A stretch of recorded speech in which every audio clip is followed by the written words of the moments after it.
मुलांच्या आवडीचं जर जेवण नसलं ना तर ते पोट भरून जेवण करत नाही, मग आपल्याला त्यासाठी काही ना काही धडपड करावी लागते. तर आज मी गिलक्याची भाजी बनवली होती, तर मुलांना एवढी आवडत नाही म्हणून मग मी त्यांच्यासाठी ढोकळा बनवते.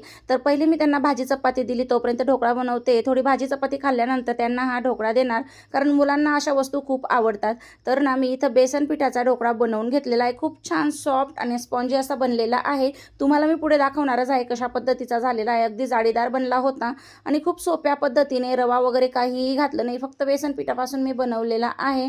जर तुम्हाला याची रेसिपी हवी असेल ना, मला कमेंटमध्ये नक्की सांगा. पुढच्या वेळेस मी फुल डिटेल व्हिडिओ याचा घेऊन येईल. तर इथे मी ढोकळ्यासाठी एक तडका तयार करून घेतला होता, तो मी टाकून दिला आणि हे बघा किती छान जाडीदार ढोकळा इथं तयार झालेला आहे, फक्त बेसन पिठापासून, आणि अगदी असा सॉफ्ट बनलेला आहे. तुम्हाला व्हिडिओमध्ये दिसतच असेल. आणि त्यासोबतच ना मी मस्त अशी इमलीची चटणी देखील बनवलेली आहे.